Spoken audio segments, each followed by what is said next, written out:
Hey, real estate agents, welcome back. One of the most common questions I get is, hey, Guillermo, I've got the listing, but it's not selling. What do I do? How do I get the seller to sort of reevaluate where they list their price and get them to drop their price in order to get it sold? And how frustrating is that, right? Like, because the holy grail is getting that listing and then you get it and it doesn't sell. So today I'm going to share a couple easy techniques in order to enroll the seller on dropping their price and getting the property sold. Hi, I'm Guillermo Salas, former attorney turned real estate agent. I've closed over 1,500 transactions in my lifetime. And on this channel, I'm gonna share every tip, trick, system, and process I've ever created in order to sell a bunch of real estate, right? And create multiple leverage businesses. So please subscribe to my YouTube channel and hit that notification button so you'll hear about the content before everybody else. All right, let's get into it. How's it sell? Here's the key. You gotta understand this. How's it sell? For two reasons alone: price and exposure, right? On the exposure front, here's the reality, right? We want to make ourselves feel good and like we're like experts on this.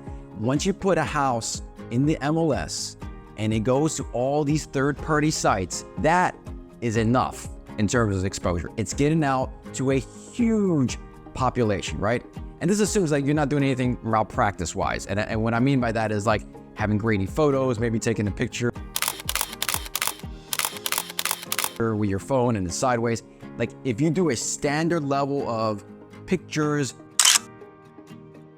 videos, description, right? You're making sure you actually describe the property. That itself, once you put in the MLS, is enough exposure. So then if the house is not selling, it only comes down to one thing: price.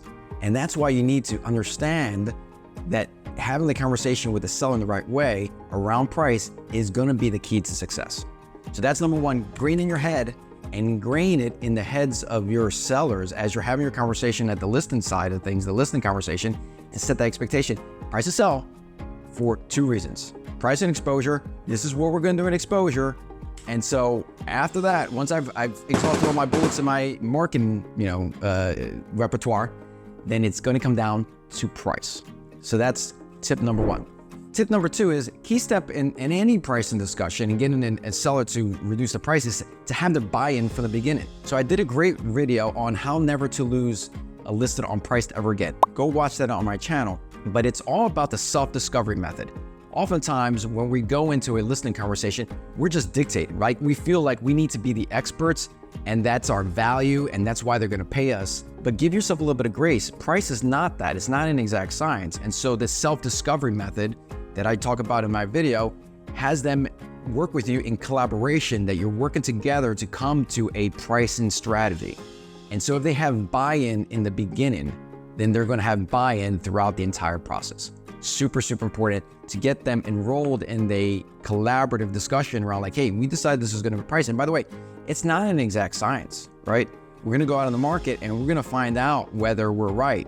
We could be either too high or we could be too low, but the market's going to tell us that, which then leads into the next tip, right?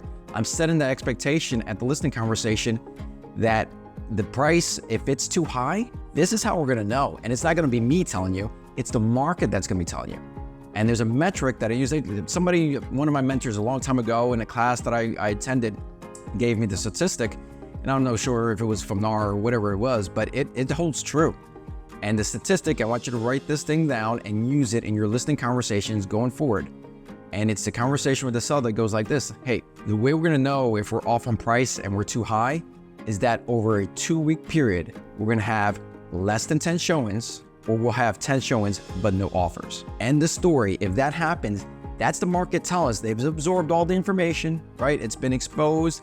All the marketing bullets that I had, we've done it. If we have less than 10 showings or 10 showings and no offers, that's the market telling us that we're overpriced and we need to drop the price in order to be competitive. And I actually even go further, like, hey, I will never ask you to drop your price in the first 2 weeks, maybe even 2.5 weeks that we got on the market, because I'm doing all my marketing, right? That's the exposure side of things. However, at the end of those 2 weeks, if we're not getting showings, we're not getting the offers that we talked about, then that's the market telling us we're way overpriced in this market and we need to drop the price. Make sense? And here's a bonus tip. Get in and write in, right? If you're in the listing conversation and we're talking about, hey, after 10 showings and no offers, it's overpriced, then get it in writing, like, hey, we're gonna drop it from this price to this price in that instance. In fact, in my listing contract, I have an addendum that talks about, hey, you know what, this is what we're gonna do and what price we're gonna drop it to after a 2 or 3 week period. Now, there's some exceptions to this rule. For instance, if you're in a market that's appreciating at a rapid rate and the comps are sort of not keeping pace with it, then it might make sense. Like, I'm never an advocate of taking overpriced listing, but it might make sense to say, hey, we don't actually know what the market is doing right now. So let's price it, the data is backwards looking, it's old, we're in a highly appreciated market. So instead of listing here, it might make some legitimate business sense to price it here. However, couple it with the conversation. If we're not getting showings, if we're not getting offers, then we want to take it from here to here because we just didn't understand how fast the market was moving, right? Get that in writing so that it sets the right expectations. And that's one of the key things. One of my isms, conflict only arises in the absence of setting clear expectations. And that's why we have problems asking sellers to drop their price. Because internally, I bet you we're having that internal conversation. Oh my goodness, I didn't talk about it before. They're only going to think that I'm asking them to drop the price because I care about getting my own commission. And the seller might be thinking the same thing. Oh, you know what? He told me this price or she told me this price. And now 3 weeks later, they're asking me to drop my price. Well, yeah, if you didn't set that expectation, that might be the internal conversation you're having. And it clearly is going to be the internal conversation you're having. However, if you have set that expectations, 10 showings, no offers, then it's already been said. And if you have it in writing, it's already documented. It's not a coming out of left field. And that's where the conflict arises when it comes out of left field. So another key practice point is hitting with data, right? Data is an objective standard that it's like, hey, it's not Guillermo's opinion. It's not Joe Smith's opinion. It's not Jane Smith's opinion. Here's the data that you can't argue with, right? It's a great technique to use in any negotiations, to use objective standards to get, enroll people into taking action. And so hit them with data, show them the actives, right? So maybe when you enter the market, there were a bunch of properties listed above yours. But when you enter the market, they reevaluated and dropped the price below yours. You want to show them that.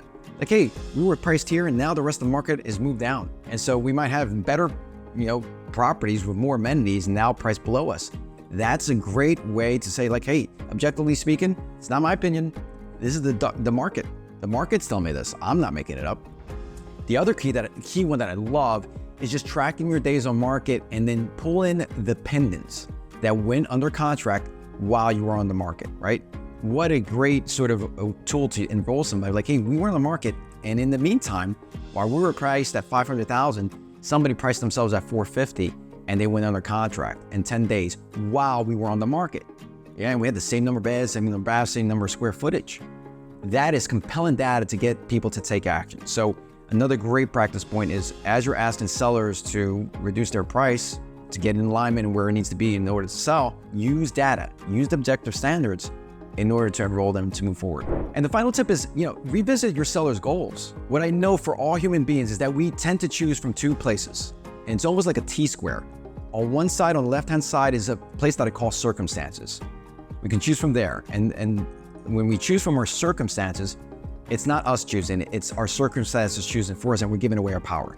And on the other side is a place that I call your goals, your values, and commitments. Now, we want to be choosing from this side, your goals, your values, and commitments, but oftentimes human beings choose from the other side, our circumstances. And our circumstances for a seller, for instance, could be, fear of losing money on the house, fear that the agent is just telling me to drop the price because they want to earn their commission, anxiety, right? Loss of fear, or whatever it is. We all know the reasons why sellers just decide that they don't want to reduce their price. And it's a lot of mistrust and fear and anxiety. And the thing is, we've got to get them off their circumstances and back to what their original goals were, right? And say maybe the original goal was like, hey, they've been commuting to their job from their home for 2 hours each way. So 4 hours they're losing, and they're missing out on their family. They're losing out on the first step to their child or their baseball games, whatever it is. That's why it's really important to understand why somebody's selling and not leaving at the logical part, but get into the emotional part of why they're selling. Because at every situation, every transaction that we're going, the circumstances are going to get up, right? There's going to be some internal talk about, hey, I don't want to lose money. I don't trust the agent, whatever it may be. And we've got to get them back over to focusing on their goals. So if we're having that pricing discussion, we want to get them from listing from $500 to $475. We need to be having that conversation. Hey, you told me the most important thing is to sell this house and be closer to a place where you can spend more time with your family, right? And so is that $25,000 more important than that goal? Like, I would say, it's like, hey, I will advocate for you whatever way you want, right? But you told me your goal was to spend more time with your family. So it really is, the question you got to answer, Mr. Seller, Mrs. Seller, and it's not me, is which one's more important, the $25,000 or spending time with your family, right? And I'm not minimizing the $25,000, but I guarantee you that family is going to win out most of the time. And they just got to be reminded that their goals are this, because they lost sight somewhere along the way and their circumstances got up, and we have to have to revisit their goals. So just a couple simple techniques, anybody can use these to get a seller to drop their price.